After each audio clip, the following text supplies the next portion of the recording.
3 Ustaz. Ibu lantai 3 dulu. Dari lantai 3 dulu. Diberi kesempatan. Assalamualaikum Ustaz. Waalaikumsalam. Bismillahirrahmanirrahim. Assalamualaikum warahmatullahi wabarakatuh. Robi Soli Sodri Wayar Siri Amri Mahlul Kudatan Milisani Yahqawli. Ustaz, di sini kami akan menanyakan yaitu mengenai kita membaca Al-Quran dengan mencium Al-Quran itu pahalanya sama. Ini benar atau tidak? Iya. Membaca Al-Quran dengan mencium Al-Quran itu pahalanya katanya sama. Apa ini ada tuntunannya atau ada dalilnya? Nyun sewu, begini saya jelaskan. Pada bulan kemarin saya adalah salah satu instansi yang mana ada halal bihalal. Di situ Ustadz menerangkan bahwa kepada karyawan dan karyawata pada kami itu mengatakan kalau kamu ra iso maca Al-Qur'an yo ciumen wae engko pahalane sama. Akhirnya saya menjawab, nanti semua karyawan ini sampai rumah lah nyiumi Al-Qur'an. Mau kemana nyiumi, mau ke ini nyiumi gitu. Lah terus akhirnya saya bertanya Ustadz waktu itu, Ustadz mungkin ada dalilnya atau apa, itu sama Ustadz yang memberikan kajian pada waktu itu. Ternyata beliaunya menjawab, itu dalilnya seperti yang saya atur katanya gitu. Lah pada waktu itu Nyun Sewu ini mohon didengarkan, mudah-mudahan Ustadz yang maringi pada waktu itu sukanya juga dengerin radio. Semoga ini mendengar nanti mana yang betul, yang lurus, karena di sini kita belajar sehingga kita harus mengamalkan yang benar. Lah waktu itu akhirnya beliau mengatakan itu sesuai dengan aturan saya. Loh, aturan dari mana? Itu kemarin ada kita mengumpulkan para ulama-ulama untuk membuat dalil. Sampai yang namanya Nyun Sewu, kita salah satu karyawan itu ditinggali buku yang mana isinya dalil-dalil itu katanya rangkuman dari beliau-beliau untuk merumuskan dalil. Yang akhirnya karena pada saat itu pada waktu dahar saya berhubungan, saya itu puasa Daud, akhirnya saya pulang tidak mengikuti makan. Terus akhirnya saya di SMS sama teman saya, "Mah, kalau kamu suruh tanya kon SMS, kon ngebel nomor ini gitu." Tapi saya enggak nanya, nanti enggak dikiranya kita mengadu, tapi saya di sini belajar sehingga ingin tahu mana yang betul yang harus saya amalkan. Itu Ustadz. Yang kedua, sampai ini Nyun Sewu, dia mengatakan gini Ustadz, ini bukan mengadu nggih, ini betul. Sekarang itu wong desa-desa itu wis ra gelem pitonan, ra gelem apa karena kena virus gitu. Terus akhirnya saya gini, oh berarti yang dimaksud mungkin MT Ajeng itu sama yang dikatakan Ustadz itu sama sebelah saya begitu. Terus yang kedua, pertanyaan kami, amalan apa Ustadz yang bisa kita lakukan sehingga kita menjadi hamba Allah yang terpilih dan menjadi hamba Allah yang disayangi dan dicintai, termasuk mohon dijelaskan Nyun Sewu di sini apa dari sifat mukarimah.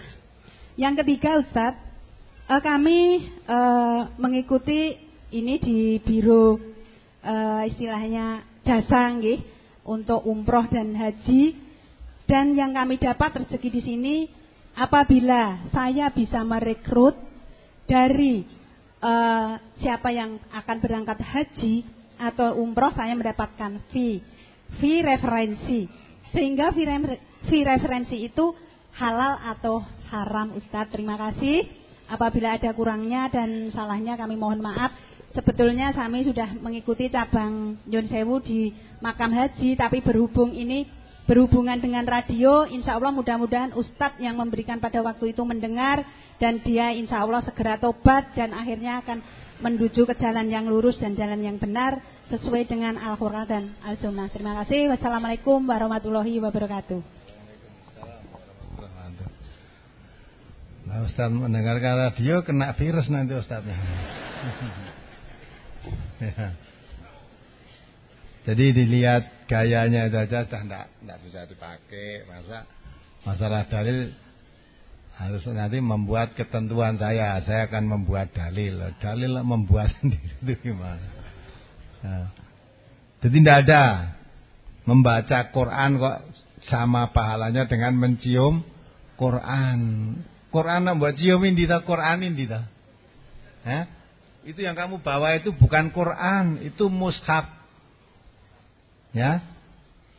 Kertas ditulisi Arab, huruf-huruf Al-Qur'an itu bukan Quran. Hakikat Quran itu gaib. Jadi kalau Allah turunkan Quran, inna nahnu nazzalna dzikra wa inna lahu lahafidun. Allah menurunkan Al-Quran, Allah yang akan menjaganya. Itu bukan mushaf yang kamu bawa itu diturunkan oleh Allah, bukan. Jadi Quran itu firman Allah, ucapan, ngendikane Gusti Allah, perkataan-perkataan Allah. Bukan kalau itu tulisan. Ya, tulisan Arab, mushaf Al-Quran yang berbunyi huruf-huruf Al-Quran yang ditulis di situ. Nah, itu mushaf Quran, bukan kitab suci Al-Quran. Hakikat kitab suci Quran itu gaib itu. Nah. Mau nek mencium Quran ini sing buat cium apane? Ya, itu kertas, kamu cium kertasnya gitu. Wis mencium, ben meresap meneh. Celupke diombe gitu dah. Nah, seperti yang kemarin bukan surat Yasin, brosur halaman apa? 2008 itu. Ya, kalau kamu bakar surat Yasin apa? Surat Yasin ditulis, dimasukkan di gelas berisi air, diminum, 1000 penyakit sembuh. Itu bohong. Itu dalil yang diketemukan oleh orang-orang yang tidak bertanggung jawab. Jadi kalau menurut Islam tidak ada keterangan seperti itu, tidak ada. Kalau saya bicara Islam itu Quran dan Sunnah. Quran tidak ada yang menjelaskan seperti itu, hadis-hadis Nabi tidak ada yang menjelaskan seperti itu. Lah kalau kok muncul seperti itu dapatnya dari mana? Mesti bukan dari Islam.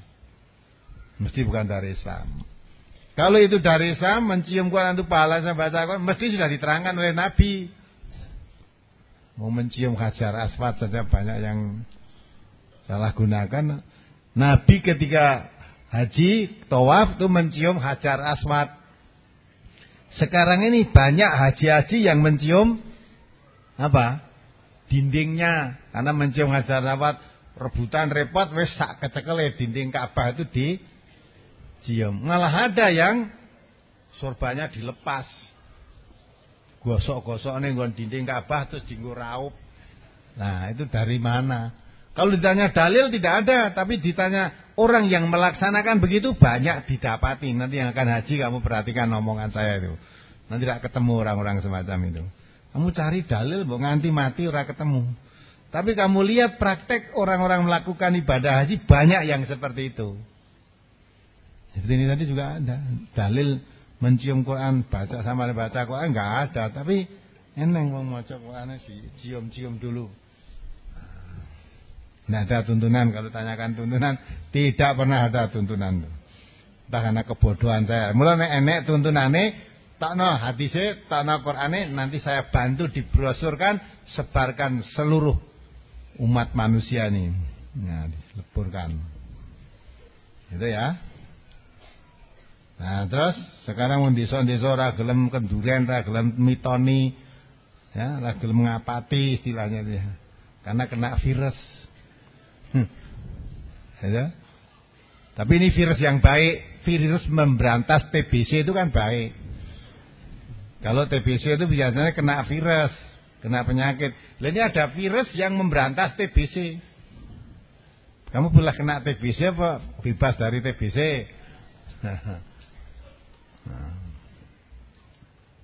Ya, terserah orang-orang mau mengatakan apa aja. Memang orang mengajak kepada jalan yang benar itu tidak selalu jalan mulus. Sekarang ini kalau mengajak ke jalan sesat malah jalannya mulus sekarang ini. Karena Nabi mengatakan akan datang suatu zaman Islam tinggal namanya, ngakunya Islam tapi jauh dari tuntunan Islam. Ya. Dan kitab Quran tidak lagi diambil pelajaran, tinggal suara-suara, tulisan-tulisan saja. Walal Quran illa rasmuhu. Jadi Islam tinggal namanya, Quran tinggal tulisannya, bekas-bekasnya saja, suara-suaranya saja, tapi perilakunya jauh dari Al-Quran. Ya kita semua mengaku kitab sucinya Al-Quran. Isinya apa nggak ngerti. Seperti saudara kita yang dari Magetan tadi, terus jadi tokoh, ya, yang mendoakan ini ditengok dalile ora. Sampai sekarang belum pernah ngerti dalil, tapi yakin saat itu. Nah sekarang telah ngerti ngaji. Oh itu cuma turun temurun dari nenek moyangnya. Maka tepat Allah mengatakan wa idza qila lahum ittabi'u ma anzalallah qalu bal nattabi'u ma alfaina alaihi aba'ana. Kalau kamu mengaku orang Islam, mari ikuti Quran dan sunnahnya. Maka mari ikuti apa yang diturunkan oleh Allah, ma anzalallah. Apa yang diturunkan oleh Allah maksudnya Al-Quran. Jawabnya tidak sami'na wa ata'na, tidak. Jawabnya bal nattabi'u ma alfaina alaihi apa? Tidak. Saya tidak usah itu Quran, tapi saya cukup mengikuti apa yang saya dapati dari bapak-bapak kami, nenek-nenek moyang kami mengerjakannya. Nah, itu dah. Awalau kana abauhum la yaqiluna syai'an wa la yahtadun. Apakah sekalipun bapakmu, nenek-nenek moyangmu dulu tidak mengerti apa-apa dan tidak mendapat petunjuk juga kamu ikuti? Jawabnya apa? Pokoknya mbahku dhisik ngene, ya wis ngene. Nah, aja diwawahi warisane leluhur. Ya. Kalau kamu mau gitu silakan. Hanya kita setelah mengerti itu tuntunan agama Islam tidak menunjukkan begitu, lah sudah kita tinggalkan itu. Nek gua harus meninggalkan karena tidak ada ilmunya ya. Hari kalau kamu mau meneruskan silakan. Bagimu amalmu, bagiku amalku. Udah. Rekor haji dan umroh dapat hadiah boleh saja. Kamu mau golek orang untuk ikut haji untuk umroh lewat biro perjalanan itu, karena kamu berjasa mencarikan apa istilahnya. Nah, orang untuk ibadah haji lewat situ. Nah, biro perjalanannya kan dapat untung kalau laku lah. Sebagian untungnya kamu dikasih hadiahnya, boleh, tidak dosa itu. Ya, boleh. Ya cukup ya. Satu yang belum terjawab. Jadi amalan yang agar kita disayangi Allah. Untuk kita supaya disayangi Allah, jelas ikuti Nabi. Nabi kita disuruh menyatakan oleh Allah Subhanahu wa taala, "Qul in kuntum tuhibbunallah fattabi'uni yuhibbukumullah wa yaghfir lakum dzunubakum." Katakanlah ya Muhammad, in kuntum tuhibbunallah. Kalau betul-betul kamu mencintai Allah, fattabi'uni, maka ikutilah aku. Aku di sini aku siapa? Aku Nabi, suruh mengikuti Nabi.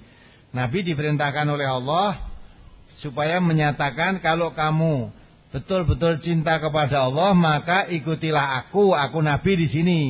Kalau kamu mengikuti aku, yuhibbukumullah, Allah akan mencintai kamu. Nah, itu dah. Jadi kalau ingin dicintai Allah, ya ikuti apa yang diajarkan oleh Nabi. Jangan membuat sendiri yang menyalahi apa yang dicontohkan Nabi. Maqul in kuntum tuhibbunallaha fattabi'uni yuhibbukumullah wa yaghfir lakum dzunubakum. Hai Muhammad, katakan pada mereka umat Islam ini ya, kalau kamu cinta kepada Allah, ikuti aku Nabi Muhammad ya. Kalau kamu mengikuti Nabi, yuhibbukumullah, Allah akan mencintai kamu. Kalau Allah sudah mencintai kamu, wa yaghfir lakum dzunubakum, dosa-dosamu akan diampuni oleh Allah. Ya, jadi syaratnya untuk dapat dicintai oleh Allah, syaratnya mengikuti apa yang diajarkan oleh Nabi Muhammad SAW. Karena Nabi Muhammad SAW itulah orang yang ditunjuk oleh Allah menjadi uswatun hasanah liman kana yarjullah, untuk orang-orang yang mengharap pahala dari Allah. Ikuti Nabi. Nah, kalau itu Nabi dicintai oleh Allah. Nah, demikianlah para pemirsa semuanya, ceramah tanya jawab bersama Ustadz Dr. Andes Ahmad Sukino tentang hukum mencium Al-Quran. Amalan apa sehingga menjadi hamba Allah yang dicintai dan mukarimah, dan hukum menerima uang komisi dari Biro Perjalanan Umroh karena merekrut jamaah umroh. Semoga bermanfaat sehingga menambah hasanah ilmu yang kita miliki. Wassalamualaikum warahmatullahi wabarakatuh.